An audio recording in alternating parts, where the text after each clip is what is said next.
Hey guys, this is Alex Owari from ONG Tax and Accounting Services. So in this video, we're going to talk about some few issues or some few questions that I get on foreign owners of single member LLC as it relates to Form 5472 and the Proforma 1120, and whether they are exempted or not, and whether they even need to file.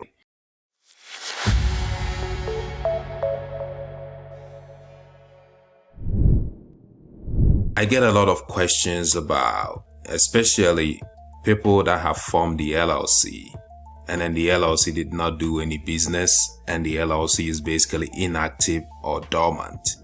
They feel like because the LLC did not do any business activity, it has no expenses, it has no income, and so they don't have to file this Form 5472.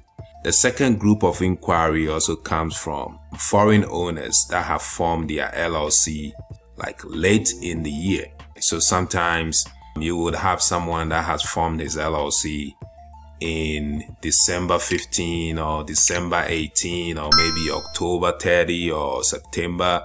So they formed it really late in the fourth quarter and they are really thinking, do I have to even file this Proforma 1120 and 5472 because I do not have any expenses, I do not have any income, and why should I file these forms?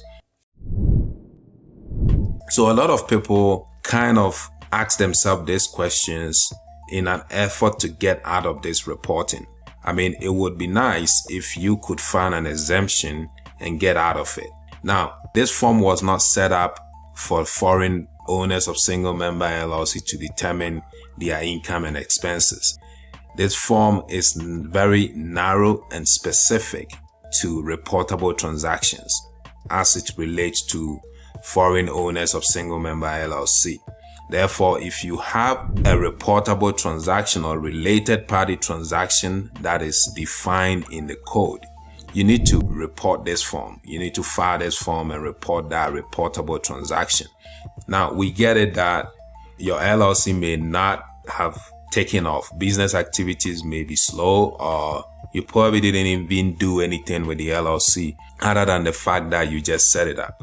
Now, and one of the things that's very solid that I can tell you in the first year that you form your LLC is that somebody actually take money out of the account, or whether it's a private account or some company account, to form the LLC. So the LLC did not form itself. And I keep telling people the LLC never formed itself. You basically took money, you paid a registered agent, or you paid some attorney or a CPA to set up your LLC for you. Now that money you used to pay to set up the LLC is a reportable transaction because it is seen as your contribution to forming the LLC. And when you even look into the descriptions of what one of the things that the IRS describe as reportable transaction, it specifically states that contributions in connection to formation and dissolution of the LLC. When you take money out of your own pocket or from a company you own to form your LLC, that's a contribution. That's a contribution you're making to the company. I mean, the fact that the company doesn't have a bank account, may not have a bank account, or you did not put money into the company bank account does not mean that you don't have a reportable transaction.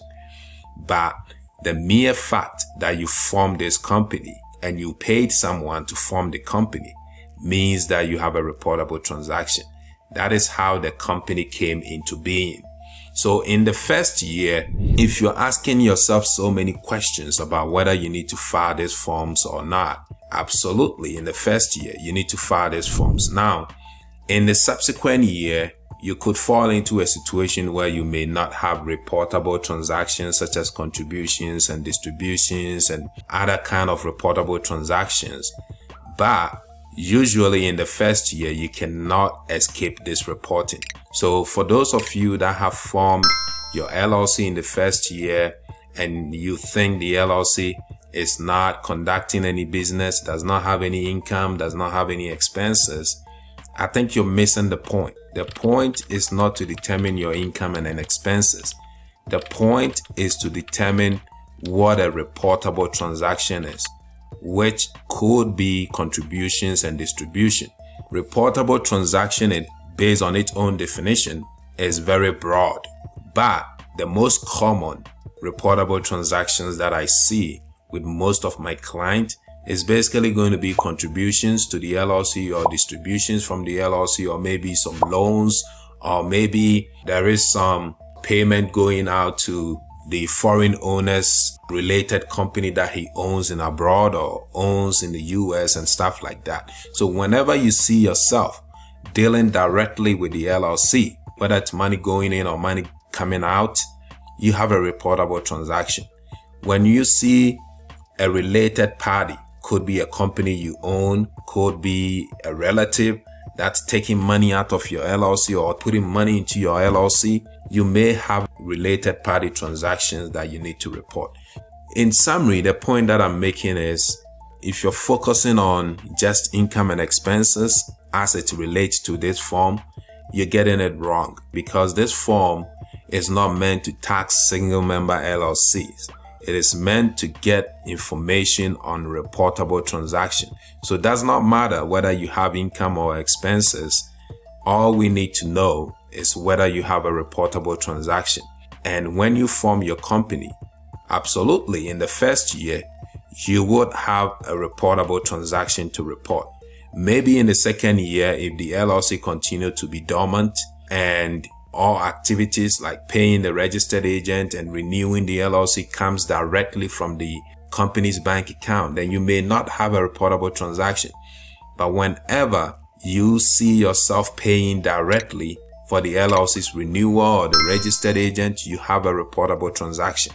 If it's not a reportable transaction, or if you do not have a reportable transaction, then there's no need to complete these forms. Then you may have the exemption.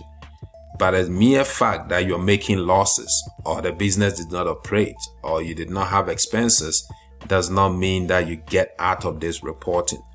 This reporting, as I have said, is very narrow and specific to reportable transaction. I hope that this helps you guys who are contemplating on whether to file these forms or not, simply because there's no transaction.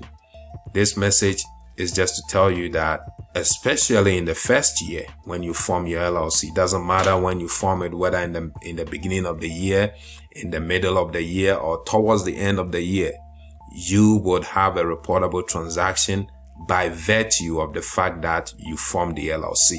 Okay, so I hope this helps you guys out. And if you have any questions and you need help with your tax returns, I'm always happy to help. Once again, the name is Alex Owari at ONG Tax and Accounting Services. Bye.